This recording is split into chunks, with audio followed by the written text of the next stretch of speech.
Philippe, bonjour. Bonjour. Donc, vous allez nous parler aujourd'hui de l'Institut biomécanique de l'ANSAM, Institut Georges Charpak. Exactement. Voilà. Une petite présentation d'un quart d'heure de tout ce qu'on est capable de faire. Je vous laisse la parole. Merci beaucoup. Mais bonjour à toutes et à tous. J'ai le plaisir de vous présenter très rapidement ce que fait l'Institut de biomécanique humaine Georges Charpak. La partie biomécanique, les liens avec les différents industriels. Donc on a la chance d'être abrité dans le campus de Paris, dans le 13e arrondissement, où on dispose d'une plateforme magnifique de 2000 m². Vous allez le voir, il y a beaucoup de moyens expérimentaux, des moyens d'imagerie, des moyens de mesure, qui nous permettent de collaborer avec énormément de partenaires industriels. Beaucoup autour du dispositif médical sur mesure, mais aussi autour de la biomécanique du sport. Et d'ailleurs, si vous êtes intéressé, il y aura deux présentations demain sur la session sport. Alors, aujourd'hui, on est amené à résoudre des challenges scientifiques qui nous permettent de poser des brevets et qui sont ensuite, bien entendu, développés sous forme de produits.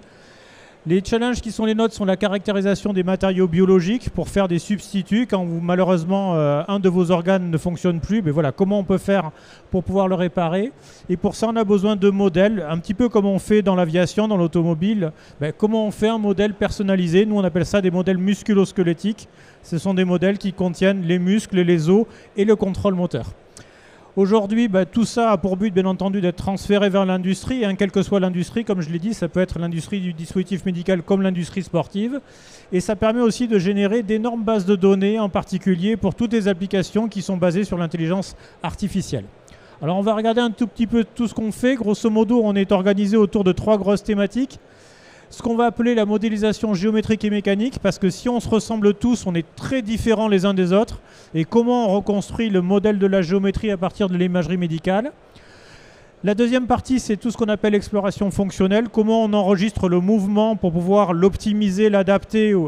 Et enfin, comment se comportent les tissus humains, les os, les ligaments, quand on veut faire par exemple un implant. Alors je vais vous montrer des exemples. Le premier thème, c'est la modélisation géométrique mécanique qui a pour but d'aider typiquement les personnes en situation de handicap à optimiser leurs composants prothétiques. Donc pour ça, il faut qu'on soit capable d'analyser complètement la marche, qu'on fasse des modèles éléments finis de l'emboîture, de manière à bien être sûr de la répartition des pressions entre la peau et l'emboîture, sinon on a des problématiques d'escarre. Qu'ensuite on soit capable de simuler le comportement de ces tissus, donc avec des approches un petit peu originales, permettant ici de simuler la rupture des ligaments ou des tendons. On a tous eu des problèmes de ligaments croisés, mais voilà, ce sont des outils qui permettent de mieux comprendre comment ces choses se passent. Et enfin, ça peut aller jusqu'à de la modélisation multiphysique. Typiquement, vous avez ici le développement et la simulation d'une tumeur cancéreuse, prenant en compte toutes les physiques, à savoir la chimie, la mécanique et les différents éléments qui sont nécessaires à ce genre de simulation. Alors pour faire ça, il faut des modèles, donc on va se baser sur la géométrie pour être en capacité à partir directement du scanner ou de l'IRM de pouvoir être capable de mailler les objets. C'est très compliqué à faire parce que les géométries changent sans arrêt. Et d'être capable d'y associer automatiquement les propriétés mécaniques à partir uniquement de la connaissance qui est donnée par l'imagerie médicale. Et ça nous permet, on a des petits soucis sur le passage des diapos, de faire de la simulation élément fini, mais cette fois-ci sur le corps humain, de manière à bien comprendre comment nous fonctionnons et comment des composants prothétiques pourraient être intégrés à cela. Et bien entendu, ces simulations doivent être validées d'un point de vue expérimental. Donc il y a toute une partie qui est constituée de bases de données, en particulier sur des pièces cadavériques que vous ne voyez ici qu'en rayon X pour que ce ne soit pas trop gore, mais qui nous permettent de valider que les simulations que nous faisons, elles ont du sens et elles sont très réalistes. La deuxième partie, c'est tout ce qui est exploration quantifiée et fonctionnelle. Donc comment fonctionne le corps humain en conditions réelles. Donc pour ça, on a une magnifique plateforme expérimentale au cœur du 13e arrondissement qui nous permet typiquement de simuler de la marche de personnes en situation de handicap, d'avoir des sleds, donc de stimuler typiquement les accélérations et les décélérations. Mais aussi, on a beaucoup de moyens d'imagerie médicale, des systèmes EOS, des systèmes d'élastographie. Alors je vais vous montrer des applications sur le sport parce que ça, on peut les montrer facilement. Mais typiquement, ça permet de faire tout ce qui est de la télémétrie. Et au lieu de faire sur une Formule 1, nous on le fait sur le corps humain de manière à pouvoir savoir quels sont les facteurs de la performance, comment les améliorer et quoi changer. quelles sont les articulations qu'il faudrait modifier, comment répartir son efforts, comment générer du couple. Donc tout ce que vous faites traditionnellement dans l'industrie, nous on va l'appliquer, mais au corps humain. Alors aujourd'hui, on utilise de la mesure in situ, donc on a énormément de partenariats. Donc vous voyez Nolan Le Garec, dont vous avez forcément entendu parler lors du dernier tournoi Destination, dont on est en train de faire de l'analyse de mouvement, cette fois-ci via du système qui n'utilise plus des marqueurs, mais qui utilise de l'intelligence artificielle. Et donc si vous voyez ma deuxième vidéo, on a un petit problème sur le passage des vidéos, voilà. Donc si vous regardez la deuxième vidéo sur la droite, vous verrez un des joueurs qui est reconstruit en 3D uniquement à partir de l'imagerie vidéo, et ça c'est de la reconstruction qui est faite par IA, de manière à faire passer à peu près une quarantaine de joueurs par demi-journée, ce qui est la nécessité quand vous travaillez avec des clubs professionnels. Et donc on a maintenant d'énormes bases de données, tous sports confondus, tous sportifs confondus, hommes, femmes, enfants, dont nous nous servons justement pour essayer de mieux comprendre d'où vient la performance et d'où viennent les risques de blessures. Le troisième petit point, et qui est très original dans une école d'ingénieurs, et j'ai rencontré d'ailleurs des fabricants d'implants dans ce salon, c'est on a la chance d'avoir une salle de chirurgie au sein de l'ANSAM. Donc ça nous permet de développer toutes les nouvelles techniques de chirurgie, tous les nouveaux implants, et en particulier les implants imprimés 3D sur mesure. Et on le fait avec des équipes de chirurgie qui viennent de la France entière, parce qu'on a un master et qu'on est habitué à travailler avec eux. Donc on travaille ne serait-ce que sur Paris avec une vingtaine d'hôpitaux et en France avec une quarantaine de structures hospitalières.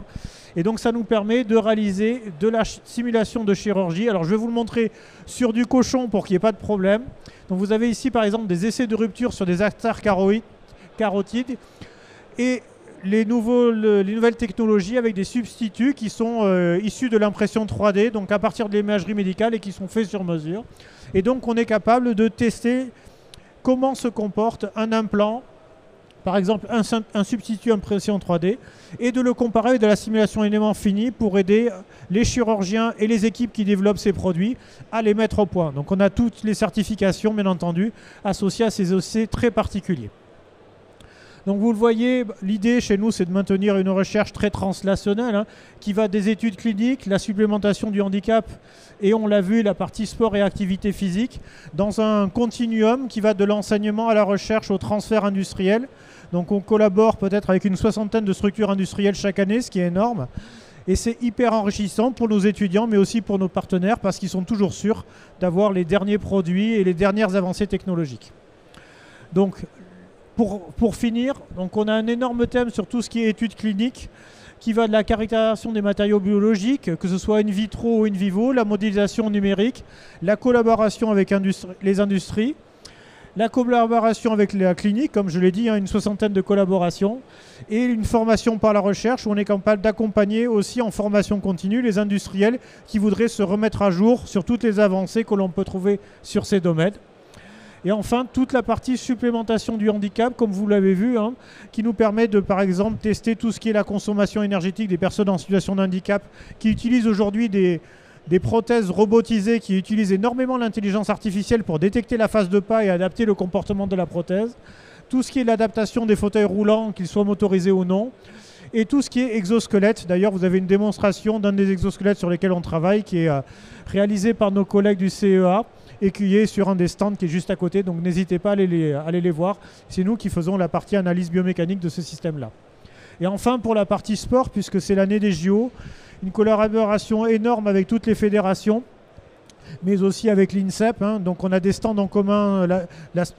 Demain, vous aurez 3 présentations sur cette thématique-là.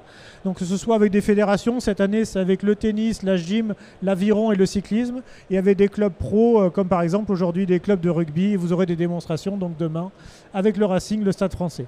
Et aussi une grosse partie de démonstrations avec les équipementiers, en particulier les grands acteurs comme Decathlon ou comme Hooper.